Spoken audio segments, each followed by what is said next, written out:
segunda jornada de trabajo del taller El peligro y el riesgo, concepciones culturales y tratamiento social, impartido por la doctora Daniel Deu.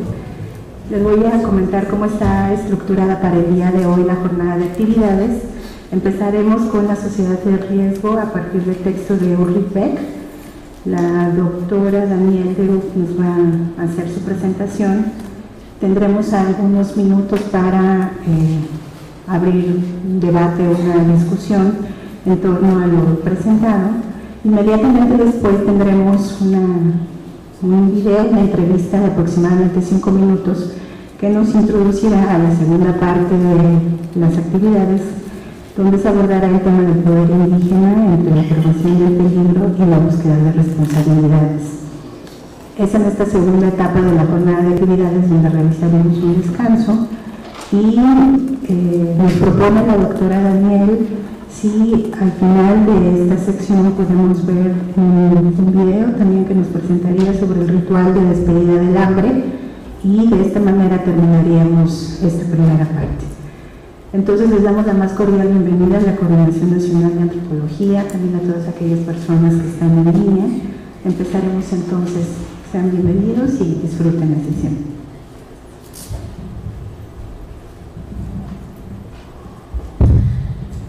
Buenos días.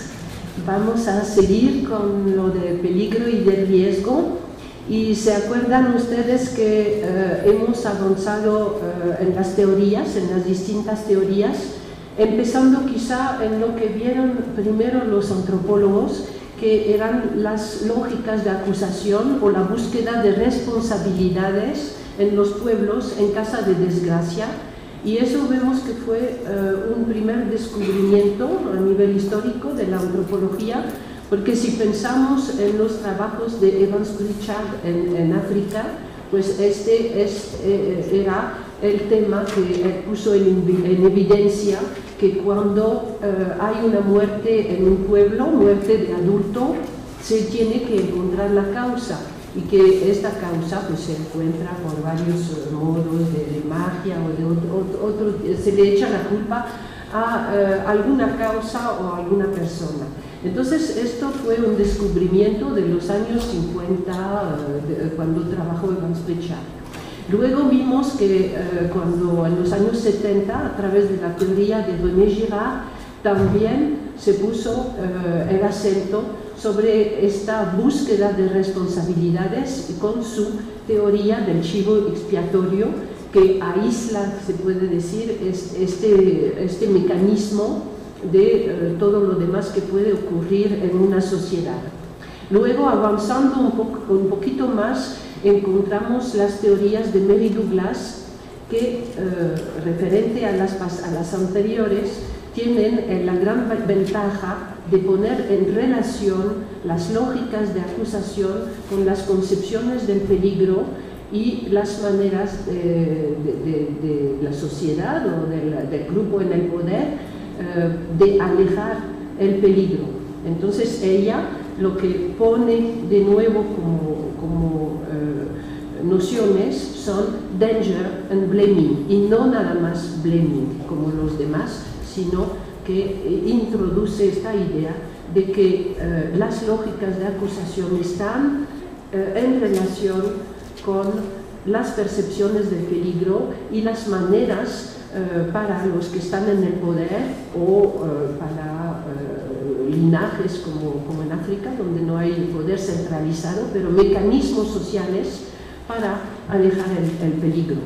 Y terminaba diciendo que para mí un límite de la teoría de Mary Douglas es que ella quiso decir que las sociedades tradicionales y nuestra sociedad tenían exactamente los mismos mecanismos, aun cuando ella propuso la primera definición del riesgo como siendo una construcción muy especial del peligro que tenemos en nuestra sociedad, pero con su deseo que siempre había tenido toda su vida de decir las sociedades africanas no se manejan de otra manera que nuestras sociedades. Entonces con esto eso la impidió ver o seguir toda la especificidad del manejo del riesgo en nuestra sociedad. Y es lo que vamos a ver hoy con otro teórico que es Ulrich Beck, y que es necesario trabajar un poco sus propuestas para ver precisamente en qué el manejo del riesgo es especial en nuestra sociedad, y después ver si esto nos puede ser útil o no, en qué medida cuando trabajamos las sociedades indígenas. Entonces, el contexto de su teoría, pues hay que pensar que a partir de los años 1970 hubo una serie de desastres tecnológicos en los países desarrollados de Europa y Norteamérica del Norte principalmente, donde pues vimos el aumento del deterioro socioambiental, la emergencia de enfermedades como el SIDA, los accidentes de centrales nucleares como en Three Mile Islands, Seveso y después a principios de los 80 de Chernobyl, otro tipo de desastres como Bhopal, que fue un desastre de naturaleza química en la India, y poco a poco de estos 40 años para acá, todas las prácticas corrientes se volvieron prácticas con riesgo.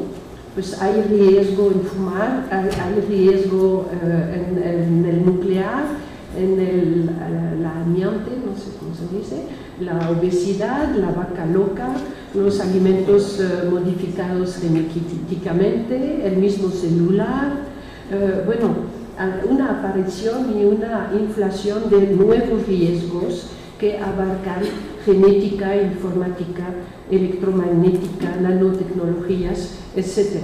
Es decir, que pues, todo el desarrollo de la sociedad crea nuevos riesgos. Y pues todo eso está en debate, pero hay un aumento de la rapidez con que se modifica la naturaleza, con la tasa de desaparición de las especies naturales, pues el llamado que se está, ¿cómo se llama? Que se calienta sí, etcétera, ¿no? Y pues si pensamos en esto, hay que decir que las sociedades indígenas entraron en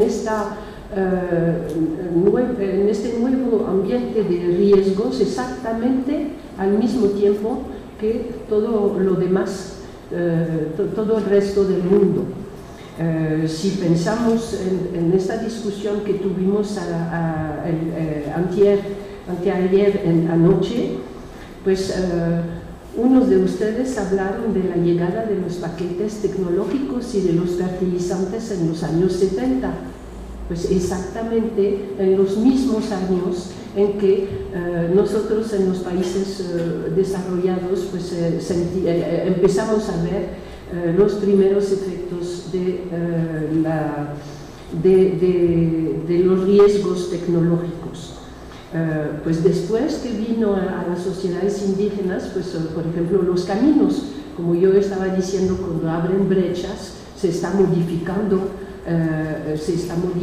la manera en que bajan los ríos, baja mucho lodo hacia los ríos y todo esto, pues son nuevos riesgos. Sin hablar pues, del maíz genéticamente modificado y del cambio de alimentación, de la aparición de obesidad, de diabetes, de nuevas enfermedades. Entonces, esto quiere decir que estamos hablando de un contexto mundial que, como todo lo que ha pasado, pues, las sociedades indígenas que estudiamos entraron exactamente al mismo tiempo que el resto del mundo en esta nueva sociedad de riesgos. Entonces, todo eso es el contexto que explica que la sociología del riesgo nació en los años 80. Vimos que el libro fundamental de Douglas y Wildavsky es de 1983. Pues el libro, hoy clásico, de Ulrich Beck, salió en alemán en 1986 y se tradujo después poco a poco a otras lenguas, al inglés y al francés, mucho después, porque no era políticamente correcto en Francia hablar de una sociedad que no funcionaría según exactamente las pautas de la sociedad de clase previstas por el marxismo. Allá somos muy ideológicos, entonces hay cosas que con dificultad se traducen y hace falta 10 años para que por fin se traduzcan al francés. Entonces este libro de Beck se caracteriza por el hecho de decir que a cierta forma de sociedad corresponde cierta clase de riesgo que le es central. Entonces a mí me interesaba porque mi idea a propósito de las sociedades indígenas era que el gobierno del poder en las sociedades indígenas tenía como eje fundamental la lucha contra el riesgo, contra el peligro.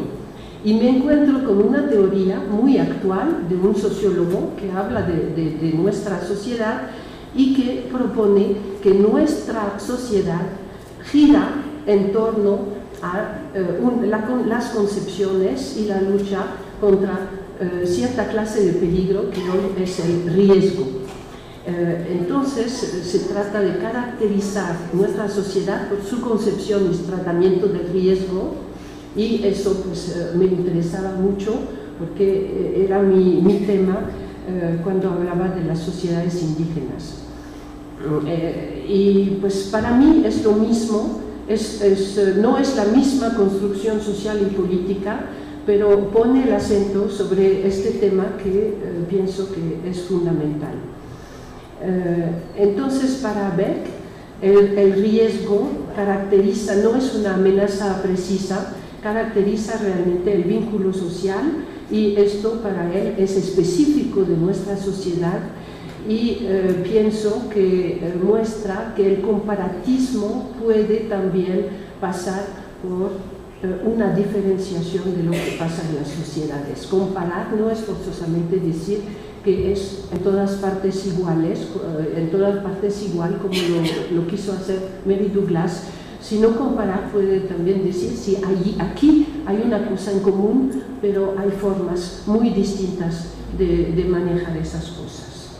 Entonces vamos a entrar en este trabajo de Beck. Pues él nació en 1944 en una ciudad de Pomerania que pertenece hoy a Polonia. Es un sociólogo alemán y entonces él maneja a nivel teórico, por una parte, el marxismo y por otra parte Max Weber. Y eso es importante verlo porque lo que nos propone en la sociedad del riesgo es un ideal tipo como lo propone Weber. Es muy importante entender que no es una descripción de nuestra sociedad, es la construcción de un modelo ideal típico como lo proponía Weber. Entonces, cuando después vamos a tomar este modelo ideal típico y ver cómo funciona en la sociedad, pues es lo que se hace con los idealtipos de Weber. No estamos en una descripción de una sociedad, sino en un ideal tipo que retoma y que quiere explicar algunos rasgos más importantes. Es una construcción sociológica, digamos, no es una descripción de una sociedad. Voy a hablar entonces de estos distintos renglones que están en su libro. Primero las dos modernizaciones, luego cómo identificar los riesgos en nuestra sociedad, las nuevas clases y actores sociales que operan en la sociedad del riesgo, lo que esto significa para la concepción de las relaciones y de las diferencias entre naturaleza y sociedad, y luego su propuesta de lo que quiere decir la modernidad reflexiva. Entonces, primero las dos modernizaciones, esto es su punto de partida. Parte del hecho de que para él la primera modernización es la que tuvo lugar en el siglo XIX y primera mitad o un poquito más del siglo XX, en que se caracterizaba por lo que llama, pues es el modelo marxista de la sociedad industrial de clase, que gira, dice, en torno a la cuestión de cómo se puede repartir la riqueza producida socialmente de una manera desigual y al mismo tiempo legítima. Es decir, que en este tipo de sociedad todo el mundo cree en el progreso, hay que producir más y más bienes materiales, y entonces la cuestión es que estos bienes materiales no se van a repartir de manera igual en la sociedad, y que las luchas que se van a dar van a ser sobre cómo se va a repartir el pastel, y va a haber grupos de intereses que forzosamente es un reparto desigual, pero va a haber grupos de intereses que van a luchar para obtener un poquito más del pastel. Este es el tipo de sociedad, y es el tipo de grupo y de conflicto de este tipo de sociedad. Pero dice, ahora estamos con un nuevo paradigma de la sociedad de riesgo, y allí la sociedad, cuando produce progreso, bienes materiales, está produciendo al mismo tiempo nuevos riesgos. Entonces la cuestión va a volverse cómo se pueden evitar, minimizar, dramatizar, canalizar los riesgos y peligros que se han producido sistemáticamente en el proceso avanzado de modernización, y limitarlos y repartirlos de una manera socialmente aceptable. Entonces, él va a contrastar estos paradigmas, y cada vez que va a tratar de definir la sociedad de riesgo, lo va a hacer en comparación con lo que era antes la sociedad industrial y de clase. Y dice, pues son épocas determinadas en el proceso de modernización, por eso da el nombre de primera modernización a la sociedad industrial de clase, y de segunda modernización a la sociedad del riesgo. Paso al tema de cómo identificar los riesgos en esta sociedad del riesgo. Entonces aquí va a contrastar, dice, pues en la sociedad de antes, del paradigma anterior, se trataba de promover bienes consumibles que todo el mundo podía ver, y mientras con los riesgos no todo el mundo lo puede ver. Se vuelven riesgos invisibles. Antes estábamos hablando de cosas visibles que todo el mundo podía ver, tocar, medir, y ahora estamos en lo invisible, porque muchos de los riesgos se sustraen por completo a la percepción humana inmediata. Entonces, el problema es cómo hacerlos visibles, y cómo hacerlos visibles es forzosamente una construcción social que recurre a la ciencia, y una vez que se ha hecho visible un riesgo, pues todavía hay que buscar la causa, y esto también es otro tipo de construcción social.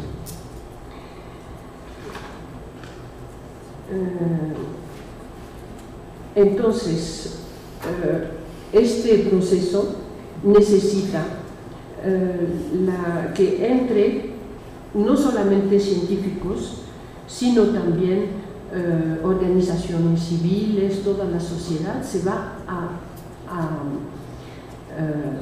fracturar sobre este tipo de problemas, sobre cada riesgo se va a fracturar la sociedad. La ciencia no tiene la última palabra y entonces lo que va a ser socialmente aceptable va a ser el resultado de todo un proceso en el que se van a enfrentar grupos distintos. ¿Cómo se construye socialmente un riesgo? Pues él está tomando un ejemplo.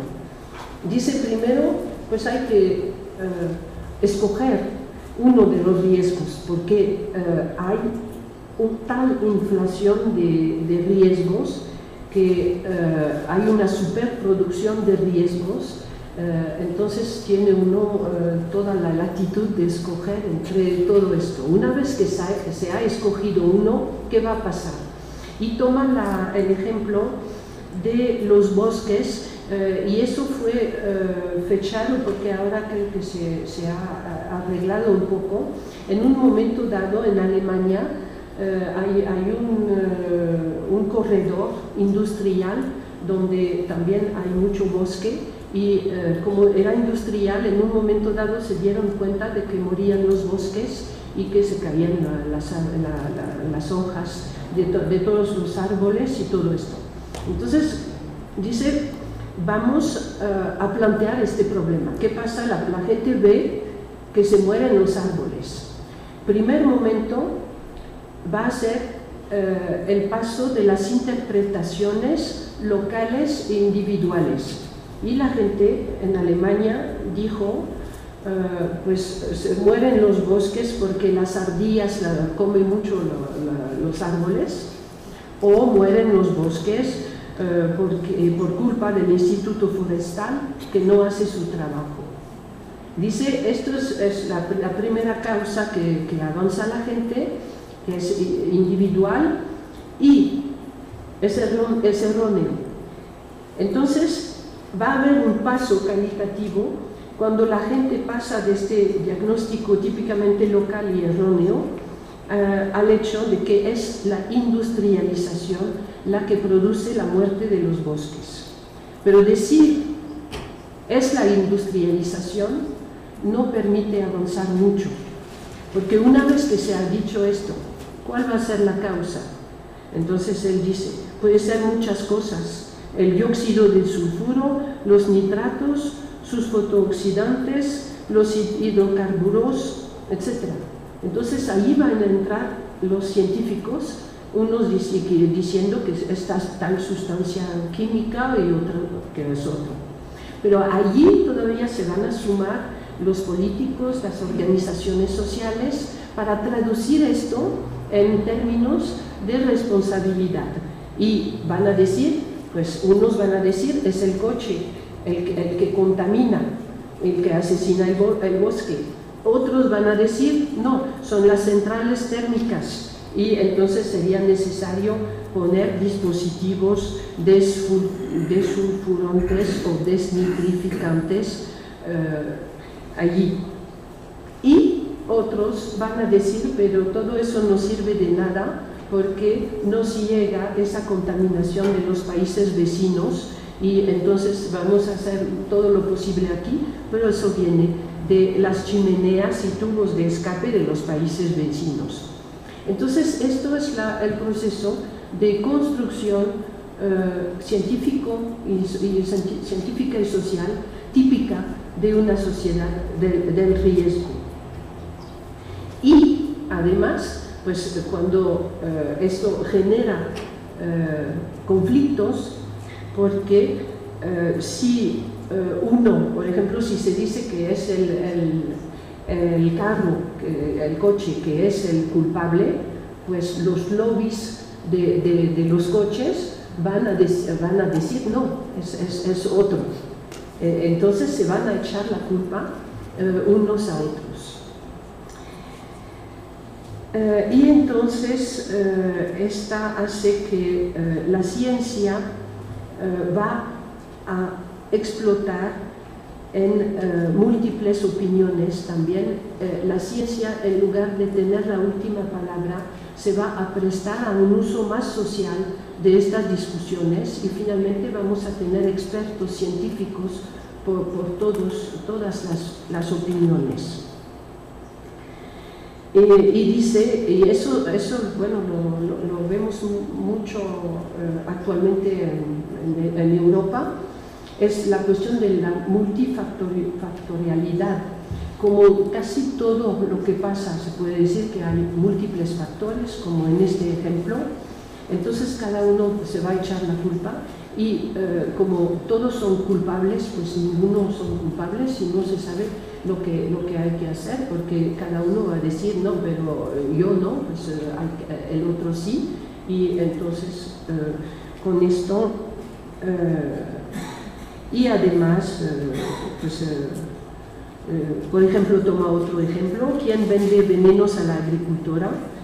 Sería los científicos, las autoridades políticas, los mismos agricultores lo que quieren o la comunidad europea. Entonces, si todos son responsables, ninguno es responsable. A la división del trabajo muy diferenciada, dice, le corresponde una complicidad general.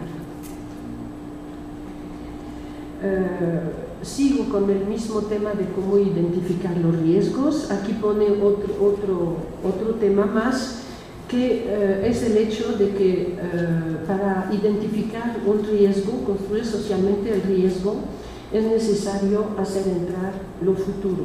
Es decir, que no solamente es un riesgo para hoy, pero es una proyección totalmente ideológica hacia el futuro y que, bueno, pues sigue diciendo, a diferencia de las riquezas de la primera modernización, los riesgos tienen algo de irreal.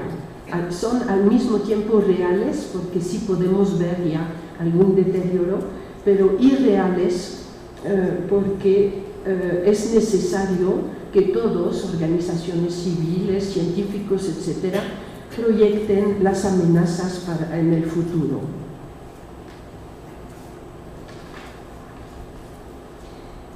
Entonces, el centro de la conciencia del riesgo no reside en el presente, sino en el futuro.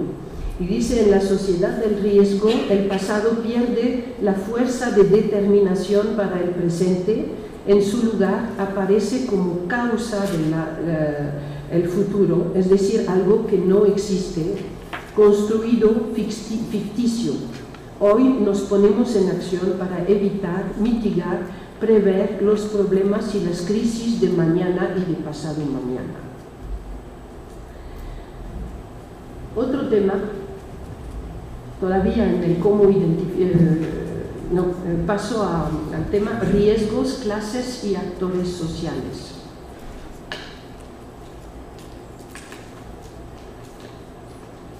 Entonces, en este tema va a hablar de los actores sociales de la sociedad del riesgo y de su relación con las clases sociales de la primera modernización. Entonces dice, la generalización de los riesgos de la modernización pone en marcha una dinámica social que ya no se puede comprender con las categorías de clase. Es decir, que aparecen nuevas dinámicas, que las dinámicas de clase son diferencias en términos de riqueza o de lugar en el proceso de producción, pero con esto no tenemos lo suficiente para entender las nuevas dinámicas de la sociedad de riesgo.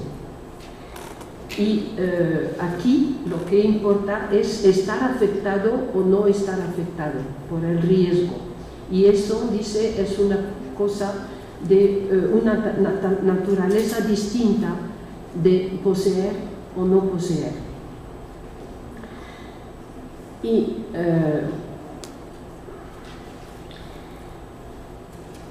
aquí lo que entra es que las razones por las cuales la gente va a tomar posición entre un riesgo y otro riesgo o contra un riesgo va a ser más una idea de unos valores que tiene sobre la manera buena de vivir. Entonces, en este sentido, dice que las luchas, los nuevos conflictos de la sociedad de riesgo ya no son conflictos como en la sociedad anterior para poseer, para tener más o para compartir el pastel, son luchas de fe, como luchas civilizatorias de fe en torno al camino correcto de la modernidad, y que allí hay mucha ideología, mucho valor entra en la conformación de los grupos que van a tomar posición en contra de tal riesgo o en pro de este riesgo, diciendo que sí es un riesgo aceptable. Lo que va a estar detrás son ideologías. Entonces, esto es distinto de la sociedad de clase. Sin embargo, pues hay que matizar, y esto se le ha reprochado mucho en Francia, de decir que ya no opera la sociedad de clase. Yo no creo que diga esto. Pues claro que al mismo tiempo que aparecen estas nuevas dinámicas, no por eso desaparece el hecho de que haya un reparto desigual de la riqueza, ni un reparto desigual de la gente en el mismo proceso de producción. Y además él añade que esto hace aparecer nuevas desigualdades frente al riesgo, y los que van a estar más afectados por los riesgos pues son los países. Bueno, él está escribiendo en 86, que entonces se llamaban países del tercer mundo.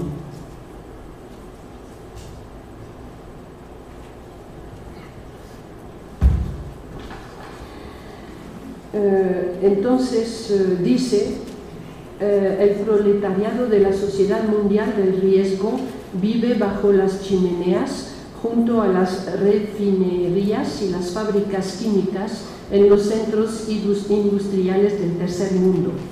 La mayor catástrofe industrial de la historia es el accidente tóxico en la ciudad de India de Bhopal. Las industrias con riesgo se han trasladado a los países de sueldos bajos, y esto no es una casualidad. Hay una fuerza de atracción sistemática entre la pobreza extrema y los riesgos extremos. Y entonces dirá que los pobres son más sensibles a la idea de riesgo industrial. Que los pobres son poco sensibles a la idea de riesgo industrial, precisamente por el hecho de que contrastan efectos de la modernización que pueden ser reales, objetos que se van a comprar por medio del sueldo que van a obtener, y al mismo tiempo pues, los riesgos son invisibles. Entonces, por una parte están las ventajas visibles y por la otra los riesgos invisibles, lo que hace que pues esta fuerza de atracción se pueda poner en marcha, que las industrias van a ir a donde la gente las va a querer porque es fuente de trabajo, y no van a temer los riesgos mientras se quedan invisibles. Pero va a decir también que inclusive en Europa hay muchas fábricas peligrosas que no se cierran precisamente porque dan trabajo. Y entonces la amenaza de la pérdida de puestos de trabajo sirve de pretexto para ampliar los niveles permitidos en la emisión de toxinas, etc. Y allí está manejando la cuestión de visible-invisible como una causa importante de este hecho.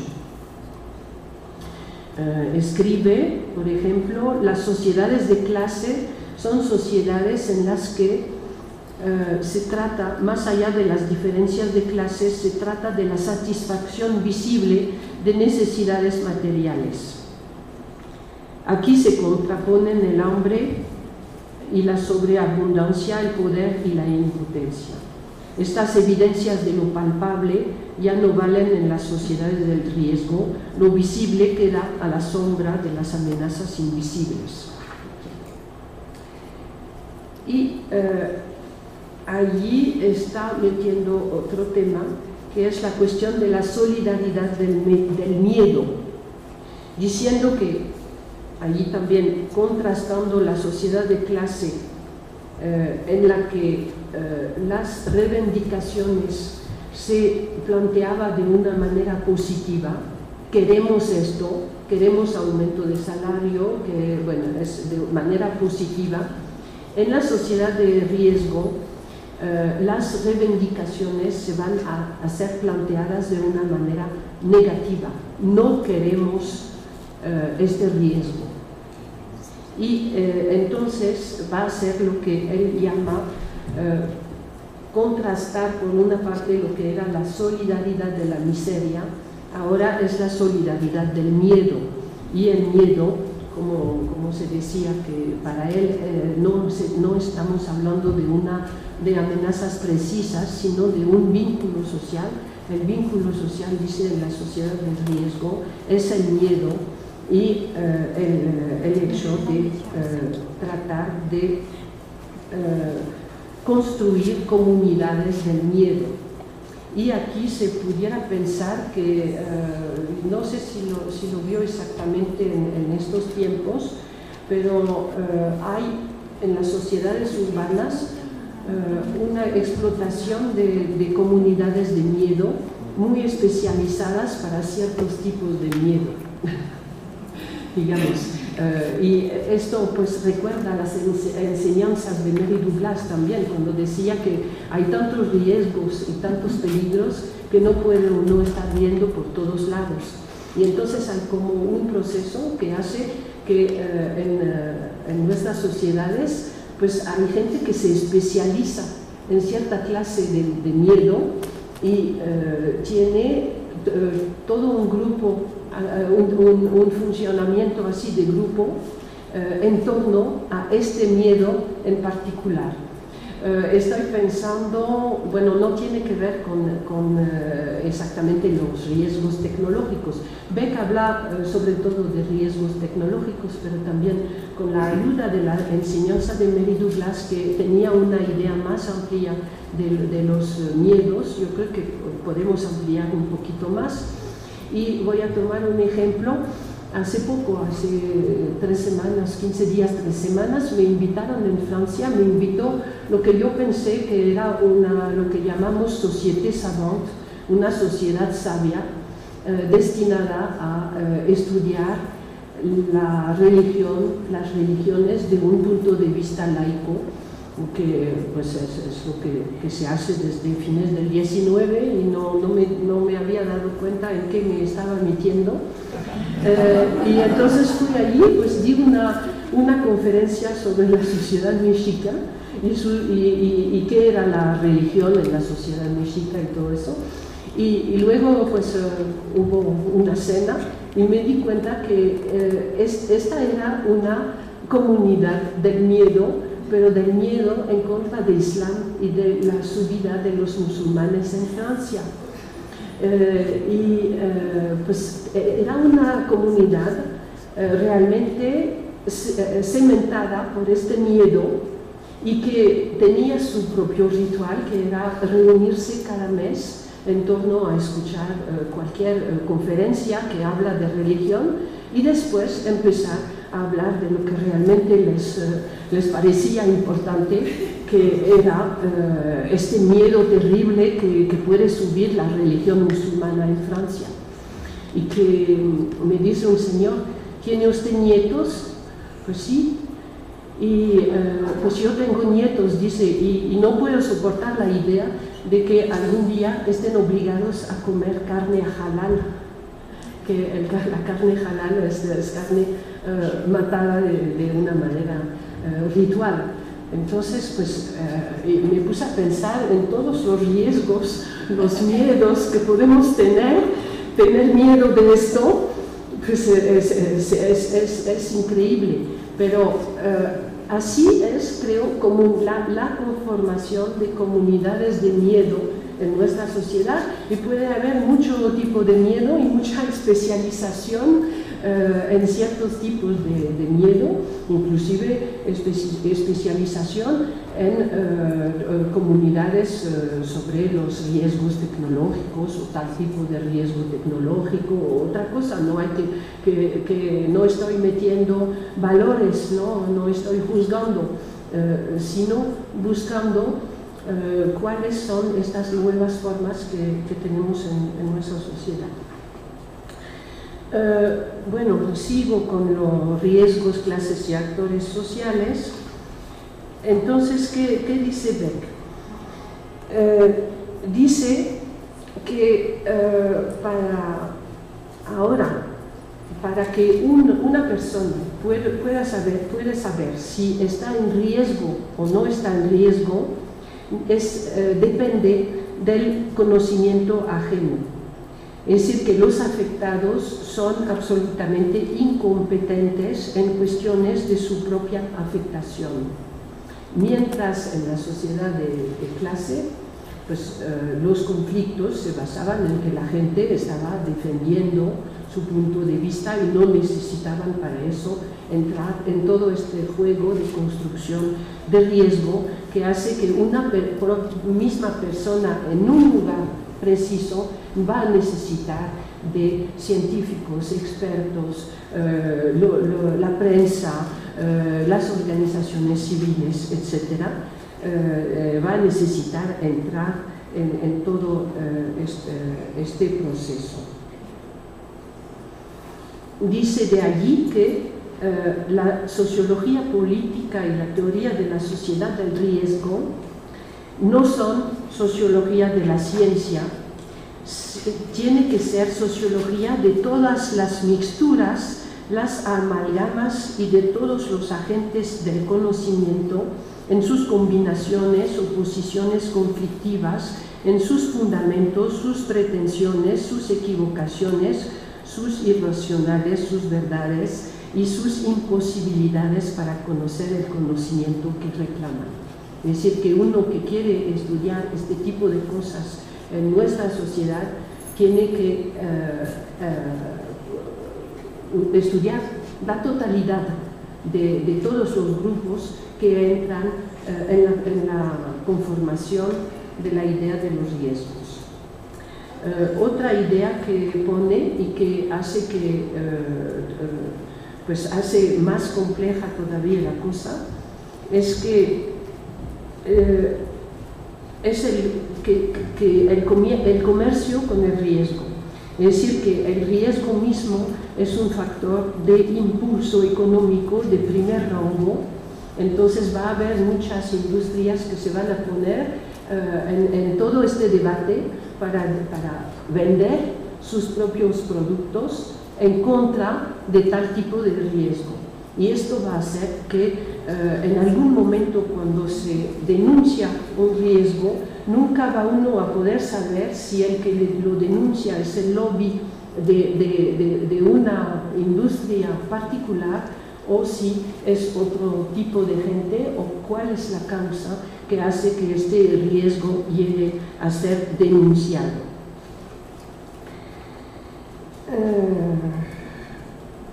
Y termina con la idea de que estamos viviendo una época especulativa, que este rasgo teórico fundamental de la conciencia del riesgo tiene un significado antropológico. Las amenazas de la civilización hacen surgir una especie de nuevo reino de las sombras, comparable a los dioses y los demonios de la antigüedad, en el cual se esconde detrás del mundo visible y pone en peligro la vida humana en esta tierra. Hoy ya no estamos en contacto con los espíritus, pero estamos expuestos a cosas que no vemos, que son radiaciones, toxinas, etc. Entonces, estamos viviendo en una cosa dual, las cosas que vemos y detrás hay otro mundo y todo tiene que ser visto doble. Hay la realidad y hay lo que se esconde detrás de la realidad. Paso a la naturaleza y sociedad. Entonces allí nos va a explicar cómo ha cambiado la idea de la relación entre naturaleza y sociedad en la sociedad del riesgo.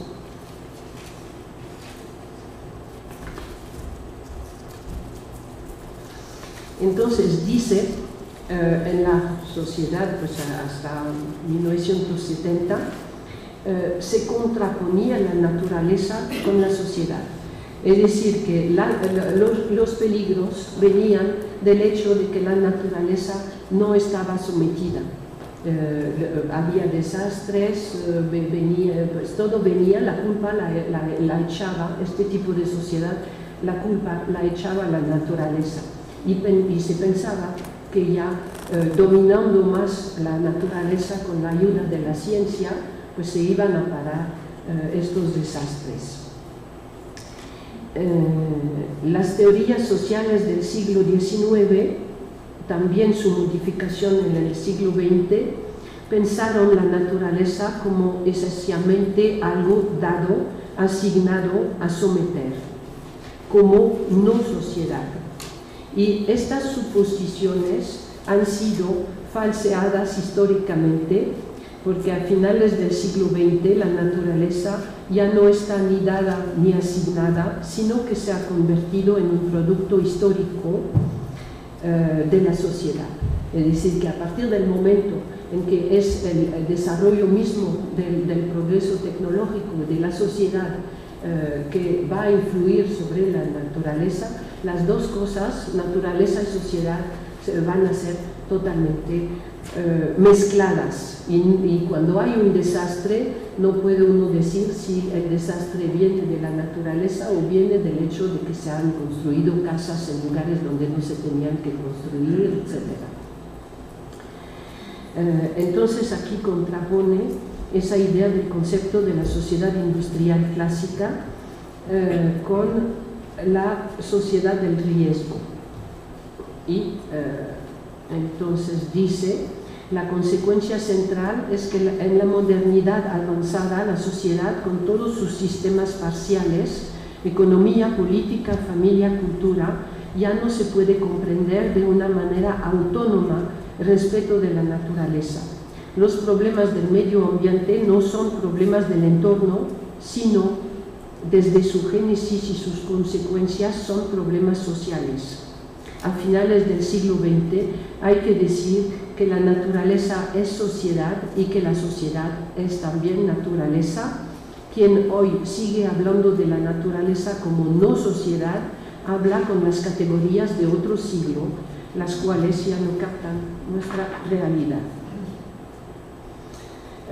De allí paso a la cuestión de la modernidad reflexiva y esto quiere decir para él, proviene de lo anterior, quiere decir que ya no la ciencia, la sociedad ya no está enfrentándose con peligros que provienen de afuera, sino peligros que están generados socialmente. Entonces la sociedad está frente a sí misma, ya no puede echarle la culpa a algo exterior, pues en cada momento la sociedad está enfrentándose a la sociedad. Dice, antes existían peligros generados externamente, el nuevo carácter desde el punto de vista histórico de los actuales riesgos radica en su simultánea construcción científica y social y además en un triple sentido. La ciencia se ha convertido en causa instrumento de definición y fuente de solución. Y allí en esta parte sobre la modernidad reflexiva, pues es una parte donde reflexiona mucho sobre el nuevo lugar otorgado a la ciencia en todo este proceso. Entonces voy a resumir rápidamente lo que dice. Pues la ciencia era fuente de solución, ahora es a la vez la fuente que origina los problemas. Entonces la ciencia origina problemas, pero al mismo tiempo vamos a recurrir a la ciencia para saber en qué medida nos estamos metiendo en riesgos. Y la ciencia resulta cada vez más necesaria, pero menos suficiente para definir lo que está pasando. Entonces la ciencia es necesaria, pero ya no es suficiente. Cambia, ahí también cambia su papel. La ciencia se ha vuelto reflexiva, es decir, que ahora tenemos que hacer la ciencia de la ciencia, porque la ciencia misma se tiene que poner en cuestión, y la aplicación de la ciencia pues implica el establecimiento de una objetivación clara de las posibles fuentes de problemas y de errores. La culpa de las enfermedades, crisis y catástrofes antes la tenía la naturaleza salvaje, incomprensible, y ahora pues estamos en este otro paradigma, y pues sigue reflexionando sobre el nuevo papel de la ciencia. Ahí dice pues que sobre un riesgo dado van a entrar varias ciencias, no solamente una, y entonces allí va a haber competitividad entre las ciencias y relaciones de competencia entre diferentes profesiones científicas, y quizás no todas las ciencias que entran sobre un riesgo dado van a tener exactamente la misma percepción, van a tener puntos de vista distintos, y esto también va a influir sobre su percepción y su construcción del riesgo. Y pues además está hablando de estos expertos alternativos, que esto da mayor fuerza a científicos que pueden no estar por parte de las industrias o del gobierno, sino venir en formas mismas de protestación científica en contra de algunas formas de ciencia. Entonces todo eso se vuelve muy complicado, muy conflictivo, muy estallado en múltiples organizaciones y grupos.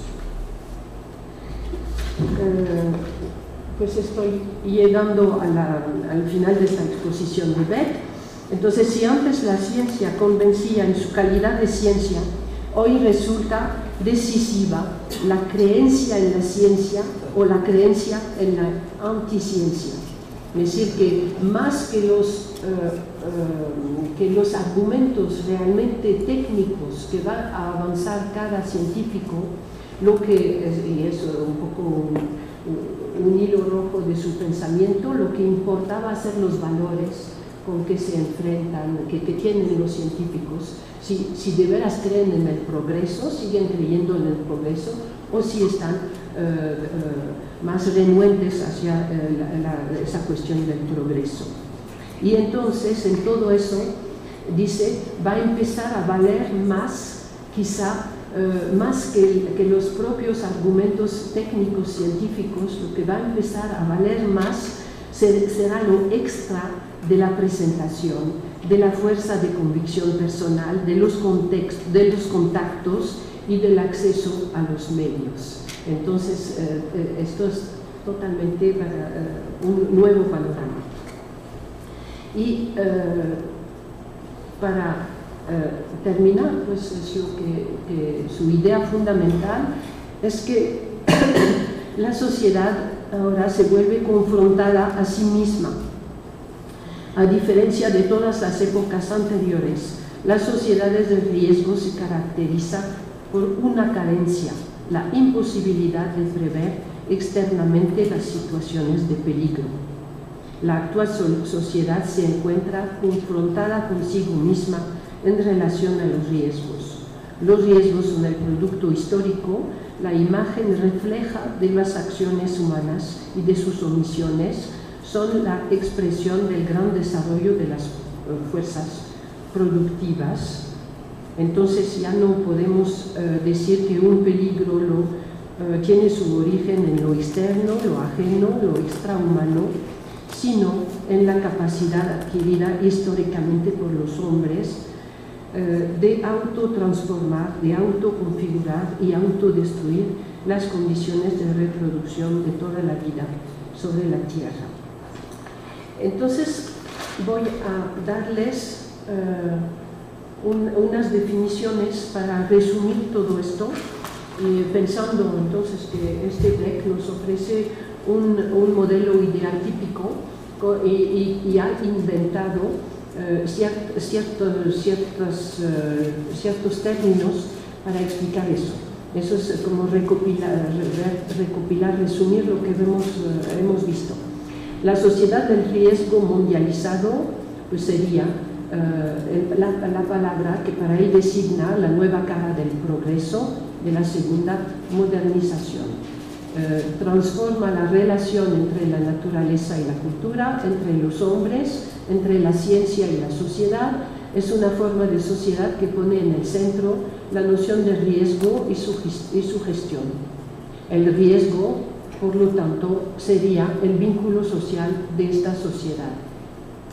La segunda modernización, pues con este término, dice que es lo que corresponde a la sociedad del riesgo y sucede a la primera modernización, desarrollo tecnológico, lucha de clase, ideología del progreso, es lo que se refiere a la primera modernización, y sociedad del riesgo a la segunda. La modernización reflexiva es una característica de la segunda modernización, caracterizado por un desplazamiento de las ciencias que simultáneamente crean riesgos y luchan contra ellas, que deja de tener la última palabra racional sobre los eventos, que se vuelve objeto de ciencia. Finalmente, pues el riesgo es una construcción científica y política, hemos entendido por qué. Uno solito no puede decidir que esto es un riesgo, es un fenómeno totalmente social, porque los nuevos riesgos no aparecen de una manera visible y que su definición necesita la participación de varios grupos sociales, de científicos sociales y sociedad civil. Pues aquí traté de poner en la mesa lo que generalmente no hacen los antropólogos, que dejan Ulrich Beck a la sociología. Pero creo que es importante, porque si hemos dicho que las sociedades indígenas fueron tocadas por los riesgos tecnológicos absolutamente al mismo tiempo que el resto del mundo y de los países, pues entonces nos podemos preguntar ¿para qué nos va a servir esto? Si nos sirve o no nos sirve. Si ellos enfrentan los riesgos totalmente con otros conceptos y otros mecanismos, o si en algún momento están en la sociedad del riesgo, y de allí también lo que había salido a luz durante nuestra discusión de antier por la noche, de si son dos lógicas totalmente distintas o si hay articulación en algunos momentos. Entonces yo creo que realmente son problemas de fondo. Entonces, ¿para qué nos sirve? Yo pensé así unas cuantas cosas. La primera es que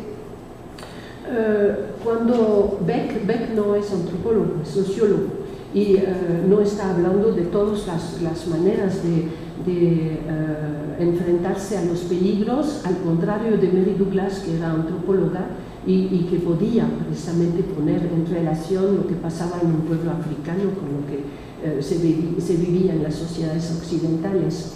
Entonces, cuando Beck dice la oposición naturaleza-sociedad es limitada históricamente, es típica de la sociedad de la primera modernización, pues sí, es cierto. Pero nosotros que estudiamos las sociedades indígenas sabemos que no hay entre ellos oposición entre naturaleza y sociedad, sino que cuando dice hoy en nuestra sociedad de riesgo no se puede decir que la naturaleza y la sociedad, que la naturaleza es una cosa externa que nos viene encima a nosotros la sociedad, pues sí, pero es igual entre los indígenas, como hemos visto, que los mismos huracanes o desastres que llamamos naturales pueden tener una causa en los conflictos de los hombres. Entonces, en este tipo de sociedad tampoco hay una zanja entre algo que vendría de la naturaleza y que sería externo. Y entonces esto nos puede hacer ver que quizá viendo unas sociedades así a nivel un poquito más macro, el momento en que se pensó que había una diferencia entre la naturaleza y la sociedad fue muy limitado en la historia de la humanidad, pues fue limitado en la época de la primera industrialización, pero que antes, y esto lo había, aquí pongo de nuevo un poco de Mary Douglas, que ella estaba poniendo, digamos, cuando habla de la relación entre lo impuro, la mezcla de categorías y los peligros y los desastres, pues ella está precisamente explicando que la manera simbólica de ver esas cosas en una sociedad humana no dice que la naturaleza es externa, hay relaciones. No sé si me explico, ¿sí? Entonces sería un momento muy breve en la historia de la humanidad que dijo, pues esto nos viene de afuera, viene de la naturaleza. Pero en las sociedades que estudiamos, pues la gente se vuelve enferma no por virus o cosas así externas, sino por malas relaciones sociales. Los desastres vienen también por mismas causas. Son otras formas de ver la relación entre la naturaleza, la sociedad y el peligro, pero que los vinculan también. Eso es, es una idea. Luego, pues eso es una idea que me vino de esa discusión que tuvimos anteayer anoche, cuando, pues, por ejemplo, yo digo que entra la brecha, cae el lodo, se tapa el río. Y decía, pues la gente, yo asistía a reuniones así en las casas comunales, donde había gente que decía, pero hay menos agua en el río. Les había platicado y la gente más política decía, pero las cosas cambian, es normal, las cosas cambian, ¿no? Pero pensar en esto, están en el nivel que nos decía Beck, que cuando se caían las hojas de los árboles en los bosques alemanes, la gente decía, pues puede ser la ardilla, puede ser la compañía forestal que no hace su trabajo. Quiere decir que observar un cambio no es construir un riesgo. Yo creo que actualmente se pueden observar cambios, pero como no hay construcción social de riesgo sería que no lo pueden hacer ellos mismos. Van a entrar expertos de afuera, van a entrar grupos ecologistas, y todo eso, pues si hemos entendido lo que dice Beck sobre la construcción social de riesgo, cada vez que puede haber un debate en una sociedad indígena, el debate no puede quedarse en la sociedad indígena, va a ser un debate general en el que van a entrar expertos científicos en contradicción unos con otros, grupos sociales, la prensa, etc. Esto sería la construcción realmente del riesgo. Pero quizás antes de llegar a este nivel, la gente reacciona y eso lo podemos ver. Podemos ver lo que dicen, quizás las explicaciones que van dando, entonces que reaccionan a unos riesgos, no reaccionan en el nivel de entrar en la construcción típica de la sociedad del riesgo, pero eso no quiere decir que no tengan algo que decir, y entonces yo creo que eso sería también una cosa que podemos tratar de ver. Bueno, estos son pistas, porque para mí también creo que es nuevo, quizá para ustedes no tanto porque trabajarán riesgos socioambientales. Son pistas para tratar lo que yo dije al principio. Estamos tratando de meter allí lo que es típico de nuestra sociedad y lo que sabemos de sus propios tratamientos, a la vez por medios rituales y por medios sociales de organización. Yo más, pues, lo que estudié fueron más estos medios tradicionales de alejamiento del peligro, pero creo que la idea es muy buena de cruzar todo esto para ver cómo funciona. Sí. ¿Qué hacemos? Sí, son 5 minutos, ¿verdad? Cinco preguntas y luego sigo para pasar precisamente a la organización social indígena tradicional.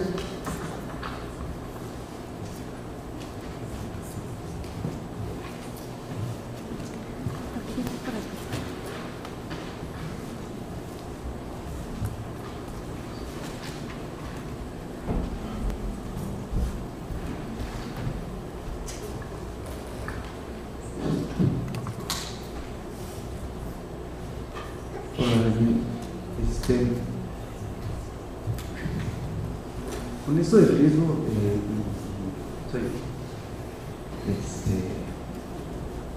bueno, es injusto preguntarte sobre la obra de Beck si no la he leído, pero me mete un poco de ruido esta noción de riesgo si la pienso con la de necesidad, por ejemplo. ¿Nos escucha? Sí. Que la noción de riesgo me gusta pensar junto con la de necesidad. Un ejemplo, los agroquímicos. Los indígenas, bueno, tanto los totonacos como nosotros saben el riesgo científico que supone, pero lo usan por la necesidad que tienen. Ahí hay dos lógicas de riesgo: el riesgo a no comer, o es otra categoría. Este saber el riesgo, pero actuar en consecuencia y usarlo, porque hay otro riesgo, o esa necesidad sería otra cosa de riesgo. El no tener dinero, el no tener. De nuevo, otra vez. Que la noción de ahí, que esta noción de riesgo que maneja Beck, la quiero pensar, o me mete mucho ruido pensándola en términos de necesidad. El ejemplo que estoy pensando son los agroquímicos o incluso la deforestación. Los indígenas socios totonacos saben las consecuencias científicas, porque van los científicos, les dicen, si siguen talando se secan los ríos, si usan agroquímicos, pues ya no se van a dar las milpas. De hecho ellos saben, con el uso de agroquímicos, que la tierra se seca, ya no se da el chile, ya no se da el frijol, y tienen plena conciencia del riesgo, pero tienen también plena necesidad, porque también supone un riesgo no tener los recursos para poder alimentarse, para poder comprar todas las nuevas mercancías que ya necesitan. ¿Cómo pensar la necesidad? Este pasar por alto el riesgo, a sabiendas del riesgo que ellos asumen ya propio, o sea, saben lo que pasa, pero también tienen mucho miedo a no tener lo necesario para solventar las necesidades nuevas que les impone el mundo, ¿no? Entonces, este miedo a no poder adquirir lo nuevo no es un riesgo en términos de la milpa y el agroquímico, pero sí es visto como temor, como necesidad, como riesgo a no tener. O sea, no sé cómo pensar esta relación riesgo-necesidad, porque la necesidad me llevaría de repente, que es un problema que tengo ahora, que he compartido con Aida y con ella. Yo no sé hasta qué punto las reacciones a nivel, por ejemplo, de agroquímicos pueden ser étnicas o culturalmente diferentes. Yo te pongo el ejemplo, los totonacos de la Huasteca tienen una rectoría extraordinaria, pero usan agroquímicos. Los zoques de Santa María de Chimalapa son 80% protestantes y usan agroquímicos. A nivel del uso del agroquímico y la lógica del agroquímico y la respuesta al riesgo del agroquímico, en términos generales, reaccionan igual. Entonces digo, bueno, ¿ahí es realmente pertinente el factor étnico para abordar estos riesgos? ¿O hay una necesidad, que es la necesidad de celulares, necesidad de todas las mercancías de relativa nueva introducción, que es la que está forzando? Y ahí mi problema es, no quiero caer en una teoría de la necesidad, pero tampoco quisiera construir un grupos indígenas así. La forma en que los totonacos definen la milpa cuando no es cierto, porque no es una forma totonaca, al menos en cierto nivel. Entonces ahí, bueno, se nota que estoy medio confundido, pero sí, entre el riesgo, la necesidad, la respuesta, ¿hasta qué punto son respuestas culturales en términos étnicos o son respuestas sociológicas en términos de necesidades y riesgos? No sé si se entiende. No, pues en términos de Beck, yo creo que diría que por un lado están las ventajas visibles, que es no morir de hambre, poder subsistir. Eso es lo que habla de esta visible, ¿no? Pues con eso vamos a tener una casa, vamos a tener comida, y por otra parte estos riesgos. Pero lo que tú dices es que, al contrario de lo que estaba diciendo, que esos riesgos invisibles a lo mejor la gente no se da cuenta, allí se dan cuenta muy bien, porque precisamente son agricultores y conocen la tierra, y pues creo que se dieron cuenta de hace tiempo que los fertilizantes están acabando la tierra. Pero ¿qué van a hacer? Entonces yo creo que lo único sería que venga otra propuesta, pero de arriba, como de producir de manera orgánica o cosas así, tener una posibilidad de vender. Pero yo he tenido esta discusión con ellos, ya tiene tiempo, y dicen que ahora ya no pueden ir para atrás, porque si dejan de poner fertilizante, ahora ya no se va a dar. Y sería cuestión de dejar reposar la tierra durante varios años para que vuelva a dar sin fertilizante.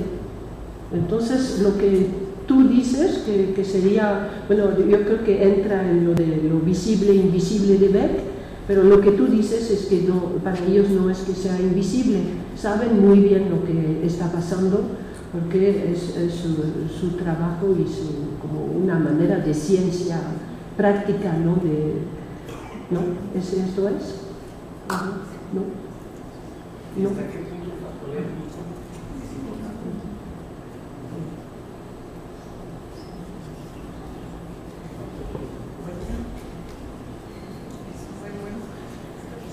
Creo que sí, yo tenía una duda también con respecto a la noción de vulnerabilidad, si de pronto pudiera ser cercana o prácticamente lo mismo que la condición de riesgo, o son dos cosas distintas. Y lo planteo, vaya, como una pregunta general, en términos de la gente que trabaja sobre fenómenos naturales, en particular, bueno, lo que he estado yo haciendo alrededor del volcán Chichonal, erupción en el 82, donde se problematiza si se conjugan dos factores, uno de riesgo a la existencia real de un volcán y uno de condición vulnerable, que podría ser también de riesgo en términos de Beck, pero una condición vulnerable por la pobreza y la marginación que la gente se construye también como tal, ¿no?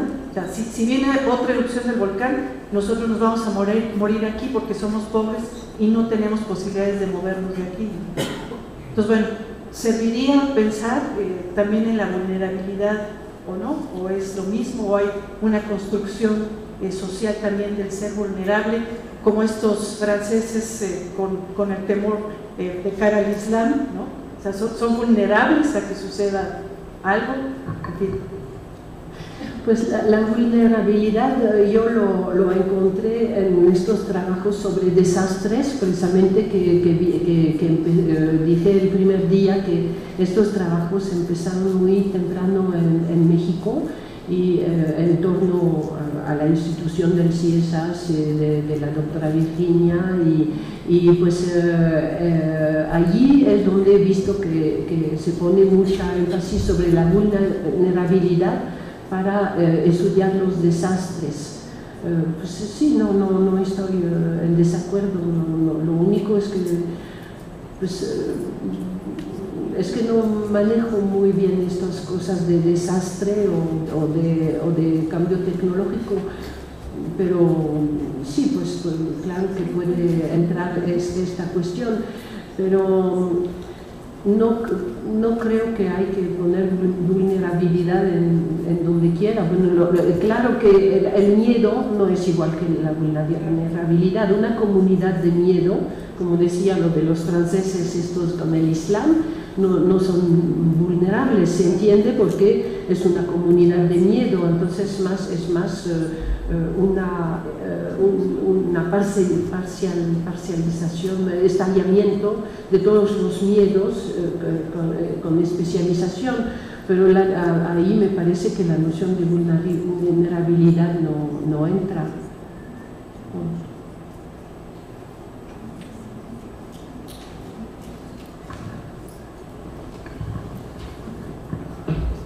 Bueno, primero propongo un apapacho colectivo para Polo, para que se relaje, y entiendo la confusión que puede sentir, sobre todo cuando hay cosas que vemos, pero no sabemos qué estamos viendo.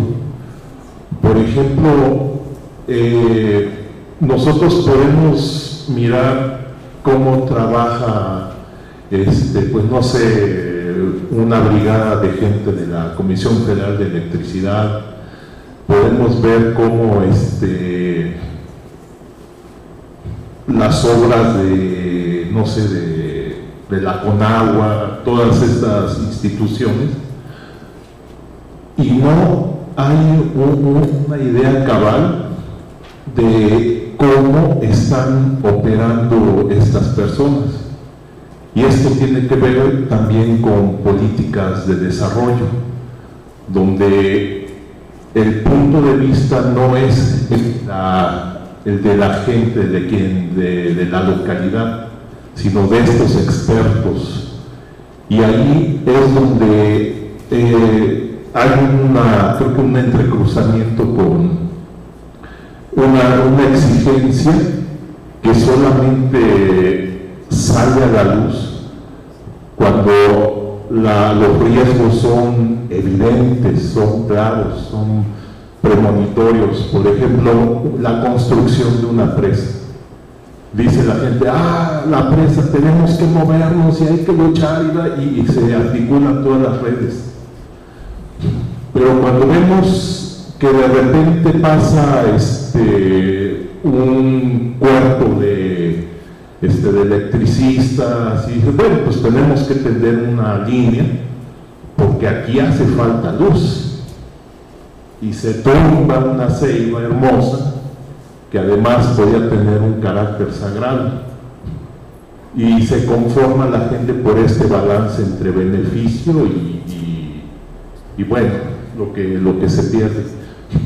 Pero cuando vemos que se está dragando la arena de un río, donde no hay una amenaza evidente, dice, bueno, pues ¿quién está ganando de esto? Pues no sé, pero nos sigue llegando el agua.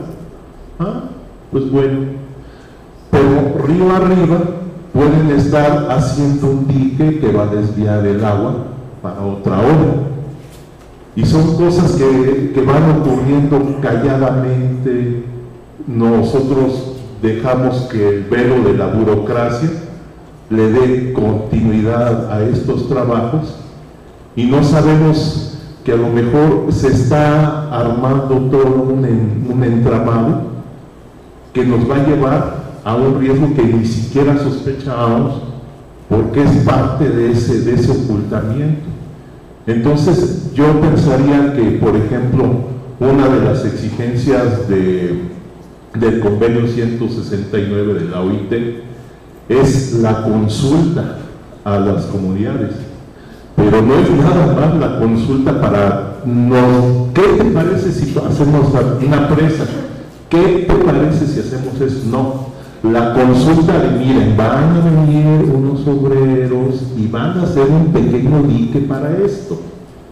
Yo creo que a esa escala debería ser también una exigencia la consulta, porque finalmente cuando nosotros ya vemos el daño es justamente cuando ya está inserto en el desmoronamiento de un orden que hasta entonces se podía asumir como algo que no estaba en riesgo.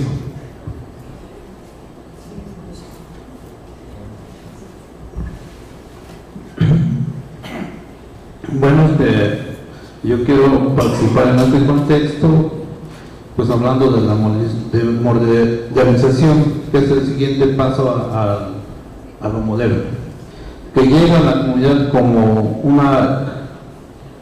como parte de una necesidad, como es la tecnología, y bueno, para los propios, en apariencia, entre comillas, beneficios, pues modernizar todo el aspecto de esta nueva cultura de alto riesgo. Pero también podemos identificar que la situación de una nueva forma de vida, pero que al final es todo transformado, desde la vestimenta original, la alimentación, transformado de la brecha que se hace moderna, acercamiento de personas desconocidas, ofertando nuevas formas de vivir, empresas o industrias que al final de todo esto caemos ante un alto riesgo de la sociedad y el medio ambiente con alta contaminación. Siguiendo los riesgos, pues hay tres actores sociales. Existen, hemos catalogado nosotros que son tres actores sociales de la clase con mucho poder económico: la clase popular empleada ante un patrón o empresa, y la clase pobre, aunque tengan tierras, pero no pueden progresar por la desdicha de ser pobres, que muy pocas veces son tomados en cuenta como sociedad impulsora del desarrollo, pero para los intereses políticos y de gobierno los reprimen y que venda su patrimonio y emigre. Eso ha sido también el alto riesgo que está sucediendo en las comunidades indígenas. También, como comentaban ahí sobre el rompimiento del equilibrio de la naturaleza, bueno, creo que recordamos lo que pasó en San Juan Grijalva. También recordamos recientemente lo que pasó en la Pintada Guerrero, que se desgajaron los cerros. Bueno, se desgajaron porque en su momento rompieron el equilibrio que lo sostenía, talando los árboles, ¿sí? Se desgaja, se va en el río toda esa tierra y se ensolva. Y a veces la naturaleza tiene un cauce que de repente lo dejó, pero a través de muchos tiempos vuelve a construir su cauce original. Entonces eso es que nos hace reflexionar que nosotros, como indígenas, creo que tenemos un cauce. Y ese cauce es el que hoy estamos reclamando, que se nos debe respeto, que somos de origen y que tenemos esa capacidad también de luchar, quizás de manera científica, bueno, no tanto así porque quizás no tenemos una preparación tan grande, pero también tenemos conocimientos ancestrales de transmisión de conocimientos, y que tal parece que hay una conexión de espiritualismo y, entre otras cosas, mitos y rituales que se pueden realizar.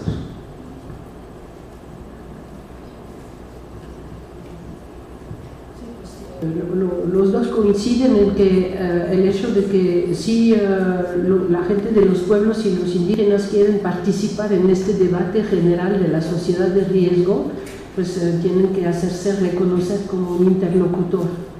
Yo creo que eso no será nunca el interlocutor único, pero sencillamente para llegar a ser uno de los interlocutores está todo este trabajo.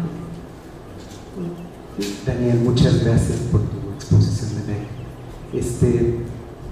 Para contexto, yo formo parte de un grupo de antropólogos que estudiamos temas socioambientales. Existimos desde 10 años, la red de estudios sobre sociedad y medio ambiente, y entre el 2009 y el 2012 nos dedicamos a discutir y a presentar casos etnográficos sobre riesgos socioambientales en México, y sacamos un libro, en fin. Y a lo que voy es esto: se hizo un trabajo de varias exploraciones etnográficas yendo desde lo rural hasta lo urbano, ¿no? Fue muy interesante toda esta exploración, y tratamos de utilizar tanto Mary Douglas como Beck.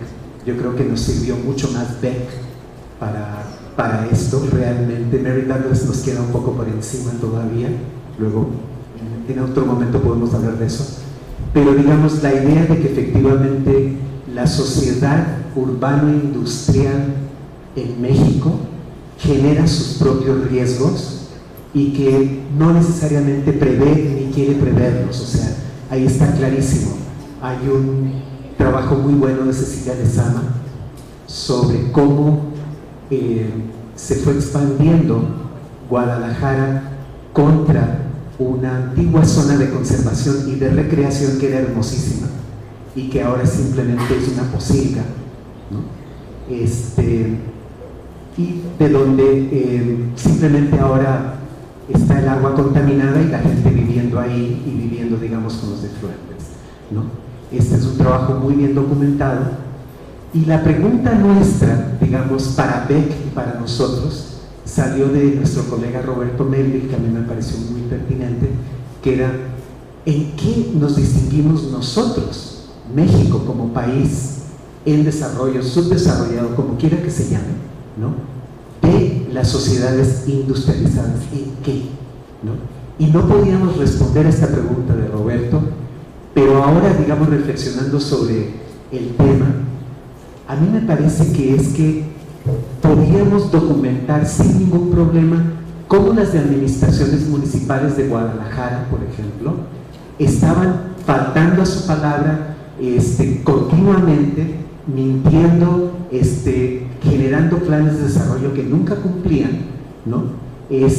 Al mismo tiempo persiguiendo a la gente, y cómo estas acciones, ¿no?, de nuestros gobernantes no entraban dentro de la ecuación del análisis nuestro, eran parte de la descripción etnográfica, ¿no?, eran parte del folclore, por así decirlo, pero no eran parte de nuestra teoría, y esto es sumamente grave, ¿no?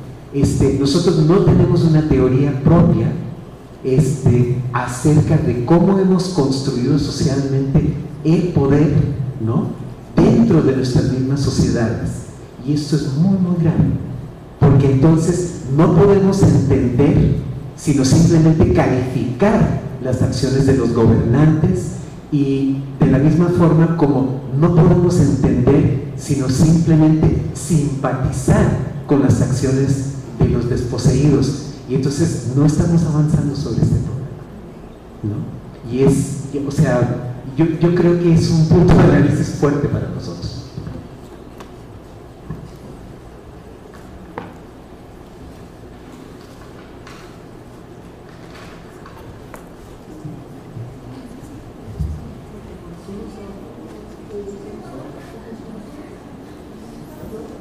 Entonces,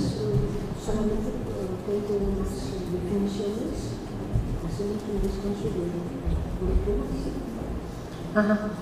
Entonces, pensamos, pues voy a presentarles unas definiciones retomando un poco todo lo que hemos visto desde el otro día y luego hacemos el descanso.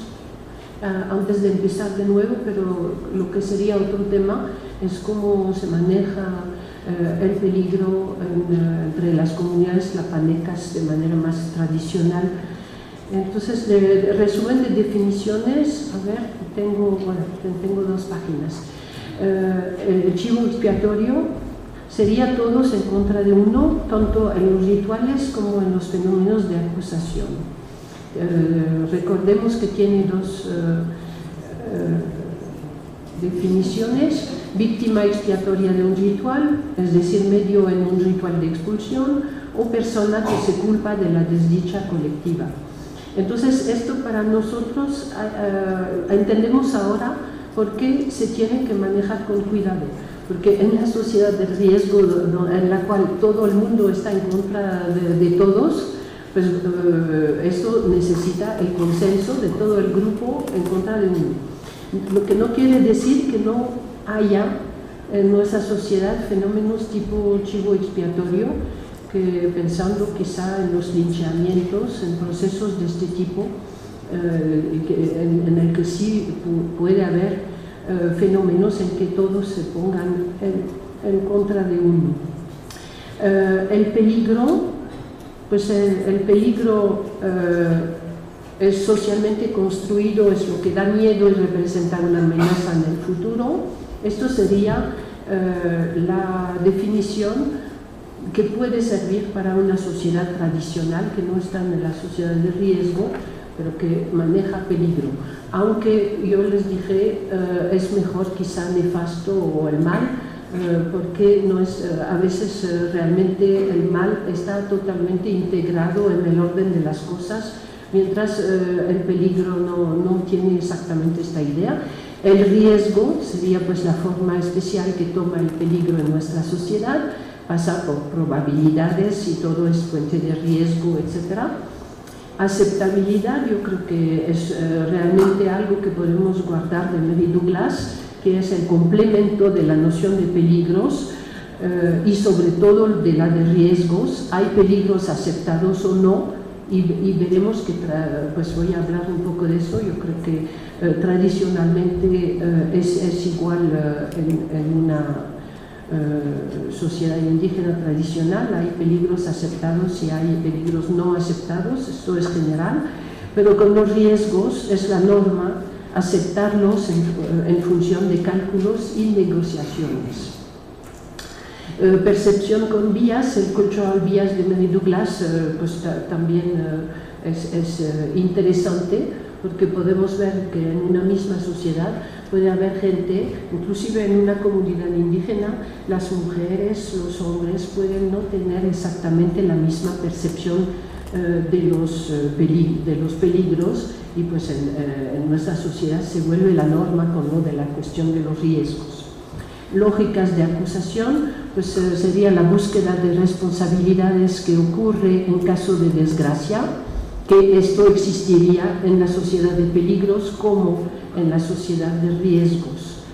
Las lógicas de acusación, la búsqueda de responsabilidad, veremos que entre los tlapanecos es un funcionamiento fundamental del poder.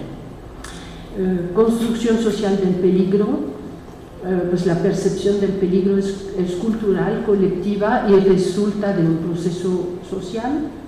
Esto sí existe en una sociedad tradicional, pero construcción social del riesgo sería exclusiva de nuestra sociedad.